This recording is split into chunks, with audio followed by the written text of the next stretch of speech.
लूटा जा रहा है, लेकिन मुझे पूछा नहीं जा रहा है।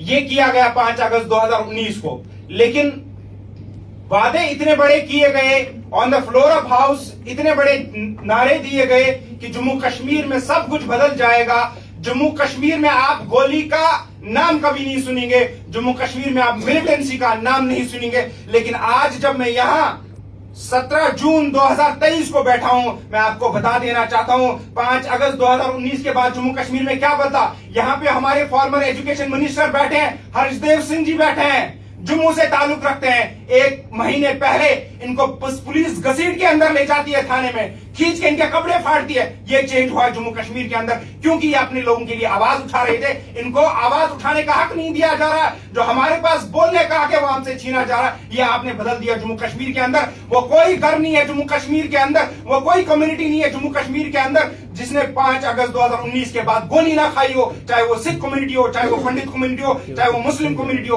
अभी आरती जी ने यहाँ पे एक बात कही कि कश्मीरी मुसलमान में कबील का क्यों नहीं है कोई, उनमें हौसर जी कोई क्यों नहीं है। आपको उसके लिए आंखें चाहिए देखने के लिए। मैं बार बार हर स्टेज पे ये कहता हूं, 1990 के अंदर जो कश्मीर के अंदर कश्मीरी पंडितों के साथ हुआ वो नहीं होना चाहिए। ब्लैक स्पॉट है in the history of Jammu and Kashmir as well as in the history of India. लेकिन मैं ये बात भी साथ साथ दोहराता हूं, जो 1947 से आज तक कश्मीरी मुसलमानों के साथ होता आ रहा है, क्या वो सही है, क्या वो गलत नहीं है, क्या वो ब्लैक स्पॉट नहीं है in the history of Kashmir and in the history of India. हजारों लाखों मुसलमान मारे गए, लाखों मुसलमान नौजवानों ने कुर्बानियां दी। आज भी 22-22, 20-20 साल का नौजवान जेल के अंदर बिहार और यूपी की जेल में सड़ रहा है, और आप बात करते हैं कि हमारी बात नहीं की जाती है। हम कहते हैं एज पर यूर डेटा, अगर एज पर गवर्नमेंट डेटा जाएंगे तो गवर्नमेंट कहती है कि 70 कश्मीरी पंडित मारे गए थे। कश्मीरी कम्युनिटी पंडित की डेटा के हिसाब से जाएंगे तो 500 में मानता हूं 1000 मारे गए थे। नहीं होना चाहिए, जिन्होंने भी किया उनको सजा मिलनी चाहिए। लेकिन 1947 से आज तक जो लाखों कश्मीरी मारे गए उसकी सजा किसको मिलेगी? कश्मीरी को तो बेचारे को फांसी पे भी चढ़ाया गया, लेकिन कश्मीरी को आज तक मिला क्या? जितना जुल्म कश्मीर की कम्युनिटी है आज तक कश्मीरी मुसलमान ने सहा, उतना दुनिया में किसी ने नहीं सहा होगा। लेकिन आज भी फिर हमें ही जब गुनहगार ठहराया जाएगा तो हम किस तरीके से अपने आप को मानेंगे कि हमारी बात सुनी जाती है। मैं बार बार ये बात दोहराता हूं, जब आप हमें गले लगाएंगे तो कश्मीरी अपना सीना खोल के आपको सब कुछ पेश कर देगा। लेकिन जब आप हमें हाथ दिखाएंगे, हमने कुर्बानियां दी है, हम कुर्बानियां देने के लिए तैयार है, आपकी आंख में आंख डाल के हमको जवाब देंगे। लेकिन लेट मी, ठीक है यार, he is speaking with a raised voice, but not as bitter as we are. No, sir. आधा मिनट और ले लीजिए। देखो आरती जी ने ही टुक 10-15 minutes. I am from the community जिसने लाखों नौजवान दिए हैं। मैं नहीं कहूंगा 10 मिनट लूंगा, 5 मिनट लूंगा, मैं 2 मिनट में कंक्लूड करता हूं अगर आप बोलने देंगे। अगर आप नहीं देंगे तो let it, I will conclude here. अब रही बात 370 और 35A की, आप कश्मीर की बात छोड़िए, जम्मू कश्मीर की बात छोड़िए, मैं हिंदुस्तान की आवाम को बोलना चाहता हूं कि वो देखे जो जम्मू कश्मीर की आवाम के साथ किया जाएगा वो कल को आपके साथ भी किया जाएगा। तमिलनाडु के साथ भी होगा, आंध्र प्रदेश के साथ भी होगा, केरला और कर्नाटक के साथ भी होगा। आप मुझे बताइए आर्टिकल 3 का सब क्लास 3 क्या कहता है? क्या कहता है वो? आपको किसी भी स्टेट में कोई भी छेड़छाड़ करनी होगी, कुछ भी करना होगा, आपको वहां का कंसेंट लेना चाहिए। आप मुझे बताइए आपने वो कंसेंट लिया? जो आपने यहां सिस्टम खड़ा किया ना, जो आज आप चाहते हैं कि सुप्रीम कोर्ट जिस चीज पे मोहर लगा दे, मैं आपको कहता हूं जिस दिन सुप्रीम कोर्ट ने गलती से, मैं नहीं कहूंगा क्योंकि आपको पता है कि किस तरीके से जुडिशरी को पिछले कुछ सालों से चलाया जा रहा है, चाहे वो राम मंदिर का फैसला हो, चाहे वो बाबरी मस्जिद का फैसला हो, चाहे वो आर्टिकल 370 पे चुप्पी हो, ये देखा जा रहा है कि किस तरीके से आने वाला डिसीजन होगा। लेकिन मैं अभी भी उम्मीद रख रहा हूं कि ये जो बेसिक स्ट्रक्चर का मामला है, ये जो फेडरलिज्म का मामला है, फेडरल स्ट्रक्चर का मामला है, सुप्रीम कोर्ट कम से कम इस पे बात करेगी, सुप्रीम कोर्ट कम से कम इसको अपहेल्ड करेगी, इसको जो स्ट्राइक डाउन करेगी जो भी कॉन्स्टिट्यूशनल ऑर्डर्स 272 एंड 273 5 अगस्त को प्रेसिडेंट के द्वारा पारित किए गए थे, उनको अनकॉन्स्टिट्यूशनल, अनडेमोक्रेटिक और अनलॉफुल करार देगी और इस हिंदुस्तान के इतने ब्यूटीफुल कॉन्स्टिट्यूशन को बचाएगी, इस डेमोक्रेटिक सेटअप को बचाएगी। अगर वो ऐसा नहीं करते हैं तो आने वाले वक्त में आप कहीं भी स्टेट नहीं देखेंगे। फिर क्या जरूरत है? जहां भी गवर्नमेंट को लगेगा मेरी गवर्नमेंट है ही नहीं, वो तो ऑटोमेटिकली उसको डाउनग्रेड करेंगे into UT and they will change. वहां कंसेंट की कोई जरूरत नहीं है। What they did in Jammu and Kashmir, they will repeat same things with other states. तो वहां पे क्या किस चीज की जरूरत रहती है? मैं बार बार लेकिन एक बात दोहराता हूं, जम्मू कश्मीर में अगर आपको आगे बढ़ना है तो एक चीज आपको करनी पड़ेगी, फ्रॉम द मैनलैंड हर एक तबके को आना चाहिए। मैं आरती जी का वेलकम करता हूं, आप आइए, हमारे दिल के और हमारे घर के दरवाजे आपके लिए खुले हैं। आप तो आइए तो सही, हमारे साथ बात तो कीजिए। आप दिल्ली में बैठ के हमें गालियां 24 घंटे देंगे, उससे कोई मसला हल होने वाला नहीं है। आप मुझे बताइए, आपसे वादा किया गया था on the floor of house, Amit Shah ji ने आपसे वादा किया था मैं आपको वापस ले जाऊंगा। 5 साल हो गए, आप कहां हैं आज? आप क्यों अभी भी दिल्ली में हैं? मैं चाहता हूं आप आइए, मैं चाहता हूं मैं अपनी जमीन आपको दूंगा, आप आ जाइए, मेरे घर में रहिए, मेरे जमीन पे रहिए, मैं आपका वेलकम करता हूं। लेकिन आप आ तो जाइए, आप सरकार को कहिए मुझे ले जाइए। You are saying everything is hunky dory in Jammu and Kashmir, everything is fine. आपने जीटो नहीं कराया, आपने सब कुछ बोला। मैं आपको एक फैक्ट बताना चाहता हूं, I met one of the journalist from Germany, बहुत बड़ा मशहूर जर्नलिस्ट है। I met him, he called me, when I met him he told me this thing कि मैंने गवर्नर साहब से परमिशन मांगी, अगर आप कह रहे हैं सब ठीक है, सब चंगा है इधर, मैं जाना चाहता हूं, मैं गांव में जाना चाहता हूं, मैं देहात में जाना चाहता हूं, मैं कॉमन लोगों के साथ मिलना चाहता हूं। He told me that governor साहब has categorically refused it for the permission. This is what has changed in Jammu and Kashmir. This is the present situation in Jammu and Kashmir. यही हालात है वहां के, वहां किसी को बोलने नहीं दिया जाता। मैं यहाँ हूँ आज, मैं अपना दिल का बोझ लेके यहाँ आया हूँ, आपके सामने बात कर रहा हूँ, because I cannot speak in Kashmir because they will next day they will put me behind bars under these draconian laws, UAP, UPS and many other जितने भी ब्लैक लाज, उसके अंडर कोई बात सुनने वाला नहीं होगा, कोई मुझे बाहर निकालने वाला नहीं होगा। ये है जम्मू कश्मीर के असली आज के हालात। मैं उम्मीद करता हूं जैसे आरती जी यहाँ बोलती है, वो एक बार वहां आए, अपनी कम्युनिटी को लेके आए, पूरी दुनिया को लेके आए, बात करें लोगों के साथ। आपके साथ जो हुआ मैं बोलता हूं, उसमें जो लोग मुलव्वस थे सजा मिलनी चाहिए। जो हमारे साथ था, जो हमारे साथ हुआ, जो लोग उसमें मुलव्वस थे उनको भी सजा मिलनी चाहिए और हमें मिलजुल के रहना चाहिए। लेकिन अगर आप इसी तरह से नफरत की जो दुकान को आगे बढ़ाते रहेंगे तो ये नफरत कभी खत्म नहीं होगी। आपको मोहब्बत से पेश आना होगा, मोहब्बत से हमारे साथ रहना होगा, गले लगाना होगा। Thank you so much. Thank you very much. 2 minutes from Dr. Ramni. And then we have Muzaffar Shah, Manishankar Iyer, Kapil Kak and Nizamuddin Bhatt for 2 minutes. मैं सिर्फ चंद जुमले बोलूंगा। ओपी शाह साहब बहुत शुक्रिया। 5 अगस्त 2019 को इंडियन पार्लियामेंट ने जो कुछ देखा वो पार्लियामेंट्री कन्वेंशंस की बिल्कुल सही खुली हुई खिलाफ वर्जी थी। इस पे सबको हैरत होनी चाहिए। उससे भी ज्यादा हैरत इस बात पे होनी चाहिए कि वो पार्टी जो लोकसभा में मेजॉरिटी में है और राज्यसभा में माइनॉरिटी में है, उसने राज्यसभा में भी वो कानून पास करवा लिया। तो तमाम मुल्क के अपोजिशन के ऊपर इसका एक सवालिया निशान खड़ा होना चाहिए और लोगों को इस पे अपनी गलती महसूस करनी चाहिए। सब कुछ नॉर्मल है कश्मीर में। ये 5 अगस्त 2019 से लेके आज तक फोटो फिनिश है। हमारे सरकार के जितने बड़े जिम्मेदारान और वजीर हैं, सब ने फोटो खिंचवाए नॉर्मेलिटी के, हमने वो फोटोज सब देखे हैं। मैं ये समझता हूं कि कश्मीर एक घोड़ा है जो आहिस्ता आहिस्ता पक रहा है। मैं एक मेडिकल पर्सन हूं, मैं जानता हूं एक होता है पेरीओस्टियो एब्सिस, वो उस वक्त तक दिखाई नहीं देता जब तक के पूरे जिस्म में सेप्टिसीमिया ना हो जाए। तो हम कश्मीर को लेके सेप्टिसीमिया की तरफ कहीं बढ़ रहे हैं। मुझे हैरत होती है जब लोग ये कहते हैं कि कश्मीर भारत का इंटीग्रल पार्ट है। कैसे? हमने ये बात कभी तमिलनाडु के लिए नहीं कही, बिहार के लिए नहीं कही, उत्तर प्रदेश के लिए नहीं कही, उड़ीसा किसी स्टेट के लिए नहीं कही। तो अगर कश्मीर इंडिया का इंटीग्रल पार्ट है तो अलग से ये बात कहने की जरूरत क्या है कि इंडिया का इंटीग्रल पार्ट है? तो है, जैसे पूरा देश है। कश्मीर का मसला इलेक्शन के बगैर हल नहीं होगा। इलेक्शन उस वक्त तक नहीं होगा, जहां तक थोड़ा सा मेरा पॉलिटिकल बैकग्राउंड है, जब तक कि बीजेपी को ये यकीन ना हो जाए कि कश्मीर में वो इलेक्शन जीत जाएगी। इसलिए डिलिमिटेशन भी हो गया, सब हो गया। तो मेरा मशवरा ये है कि 2024 तक तो कश्मीर में इलेक्शन अगर हो भी जाए तो बहुत मुफीद लगता नहीं, थोड़ा सा सब्र और कीजिए, 2000 यकीनन होगा, कोई मुझे इसमें दो राय नहीं है। कश्मीर में इलेक्शन से बहुत से मसाइल हल होंगे, लेकिन 2024 के लोकसभा इलेक्शन के साथ या उसके बाद होने वाला इलेक्शन कश्मीर के अवाम के लिए ज्यादा मुफीद होगा अब होने वाले इलेक्शन के मुकाबले में। ये मेरा अपना एक आउटलुक है। आखिरी बात मैं कहना चाहता हूं, आरती टिक्कू जी यहाँ तशरीफ रखती हैं, उन्होंने अपने दर्द का इजहार किया, मैं उन्हें पढ़ता भी रहता हूं। हम तो आप ही के साथ हैं, 1998 में जब सरदार त्रिलोचन सिंह जी अक़लियती कमीशन के चेयरमैन थे, उन्होंने एक बहुत बड़ी मीटिंग बुलाई थी। कश्मीरी पंडित भी, पुनः कश्मीर के लोग, सब हम सब लोग थे, और हमने कहा, उस वक्त भी कहा था, और उसके बाद से लेके आज तक 1998 ऑनवर्ड आज तक हमने ये स्टैंड लिया है कि पहली चीज जो कश्मीर में होनी चाहिए वो है कश्मीरी पंडितों का वहां पर वापस अपने घरों पर अपने उसी स्टेटस के साथ वापस जाना। और मैनिफेस्टो में लेकर आए भारतीय जनता पार्टी के लोग इस बात को, और लेकिन पुनः कश्मीर ने इस सिलसिले में जो स्टेप्स लिए वो सफिशिएंट नहीं थे। हम आज भी हैं आपके आगे। हम ये मेनलैंड लैंड की जो बात यहां कुछ नहीं होती। क्या होता है मेनलैंड? देश देश है पूरा, चाहे कश्मीर हो चाहे दिल्ली हो, सब मेनलैंड है।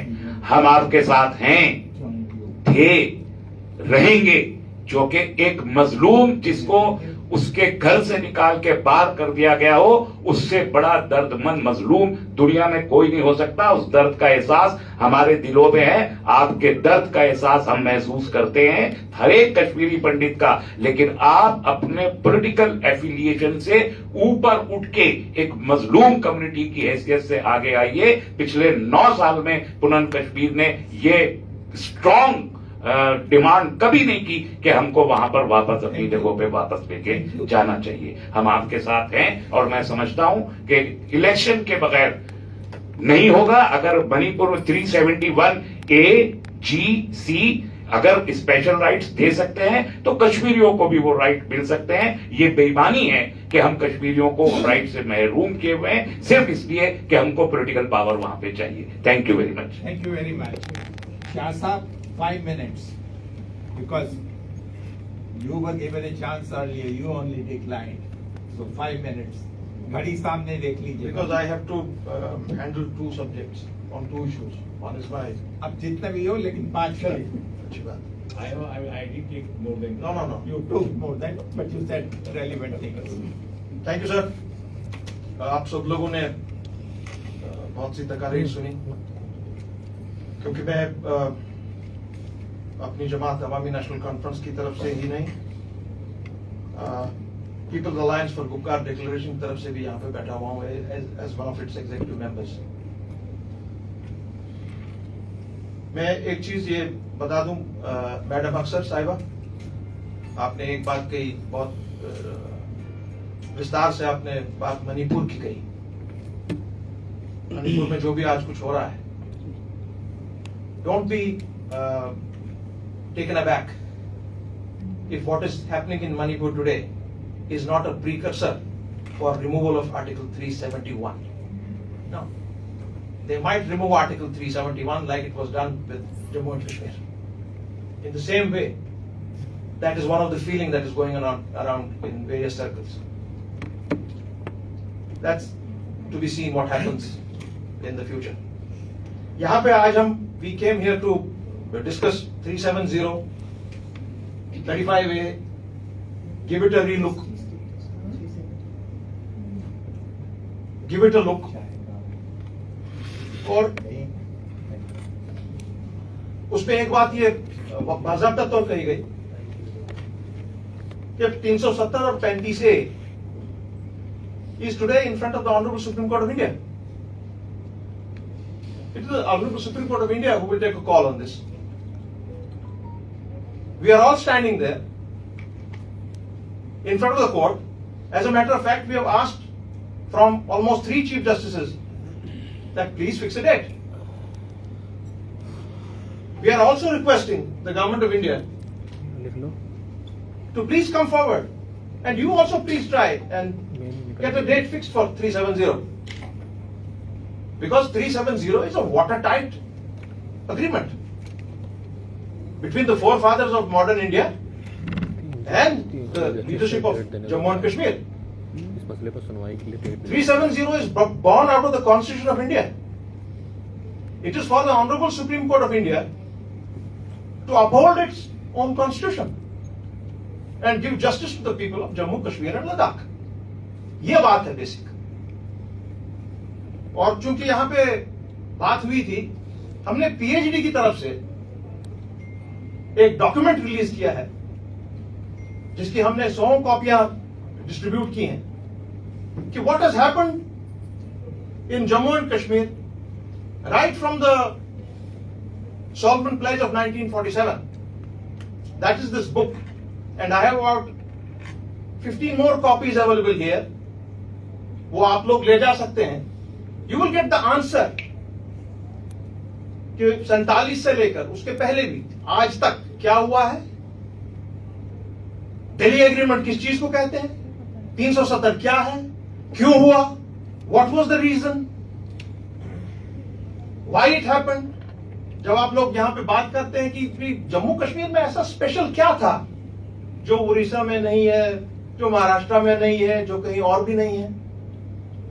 well, जम्मू कश्मीर में यह था कि एक तरफ से चाइना है, दूसरी तरफ से अफगानिस्तान है, तीसरी तरफ से उस वक्त पाकिस्तान बन गया, और बीच में जम्मू कश्मीर और लद्दाख है. इसीलिए वो स्पेशल है, नहीं तो कोई स्पेशल बात तो है नहीं. और जब महाराजा हरि सिंह जी ने इंस्ट्रूमेंट ऑफ एक्सेशन किया और आज आपने 5 अगस्त 2019 में उसको तोड़ दिया, तो आपने महाराजा का इंस्ट्रूमेंट ऑफ एक्सेशन तोड़ा है. And 370 came out of the instrument of accession. उसको लीगल शेप देने के लिए आर्टिकल 370 केम इनटू फोर्स. और क्या मैं ये बात बोलूं कि जब आप बोलते हैं कि आपका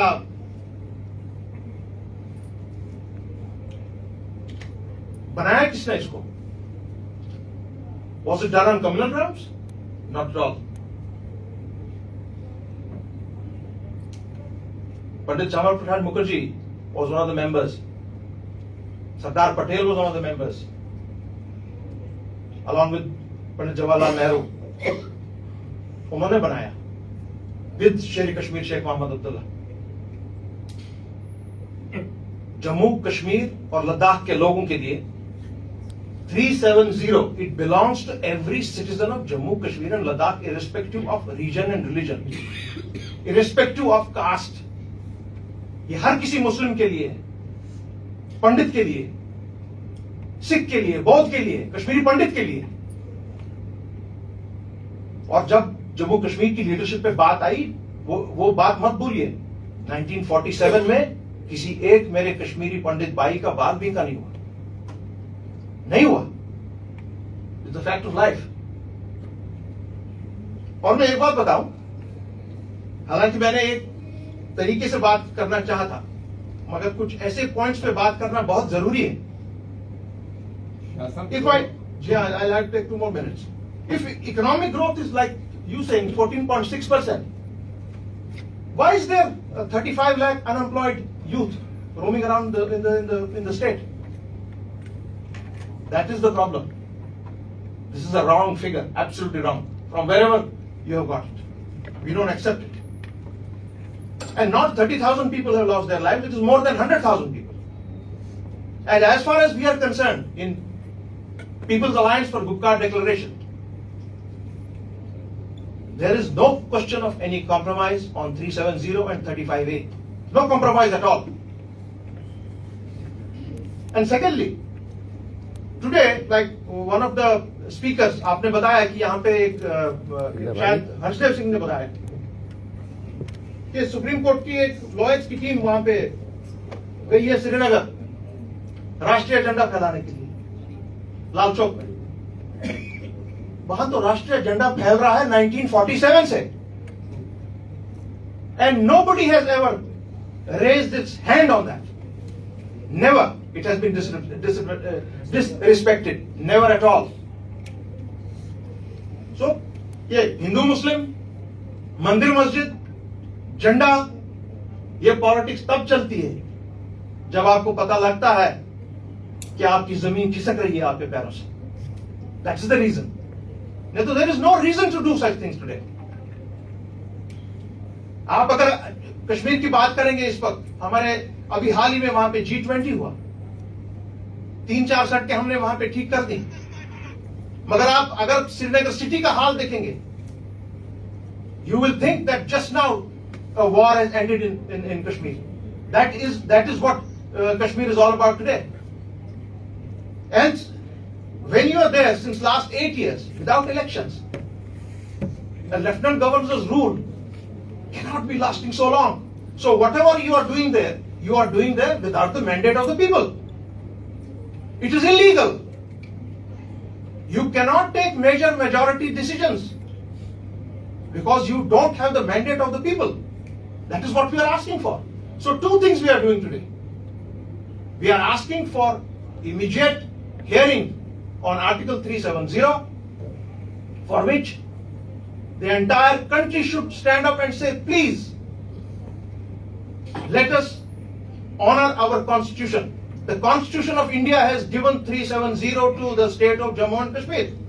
And what happened on 5th August 2019 was a disaster that was committed by the BJP government headed by Shri Narendra Modi ji. And secondly, we should be asking for the elections and for the statehood immediately. Statehood before the elections. And let me get the decision on 370, which is, as we are concerned, it is an ironclad guarantee given by the forefathers of modern India to every single citizen of Jammu, Kashmir and Ladakh. And Jammu and Kashmir state cannot be broken into two. It cannot be broken into three. There is no question of that. It is a pluralistic society. It will stay so. Thank you very much, Shah Sahab, for this opportunity. And I hope, one thing I would like to also say, this type of a get together, this type of a round table, time has come now. I don't know whether it will be allowed or not, but we will try to hold these kinds of conferences, these kinds of round tables in Kashmir. And it has been decided with the opposition political leadership of this country that they will hold the next opposition conclave that was given on the invitation of Dr. Farooq Abdullah Sahab. It will be held in Srinagar. It was earlier supposed to be held in May. Now let me complete this, sir. It was supposed to be held in May, but because of the elections in Karnataka, that particular process has now been shifted to September. And inshallah, before that, we should be holding this kind of a session with, जिसको कहते हैं कज़े ज़मीन बरसरे ज़मीन, जहां का मामला है वहीं पे होगा, वहां के लोगों के साथ आप सब लोग और भी ज्यादा लोग, हम सब मिलेंगे कश्मीर में, और हम सब उसके बाद मिलेंगे जम्मू में, और उसके बाद ऑपोजिशन कॉन्क्लेव सितंबर में होगा. So before opposition conclave is done in September, I am announcing from here today that we will hold this kind of a get together, hopefully under Shah Sahab's banner only, in Srinagar and in Jammu. Thank you very much. Thank you very much.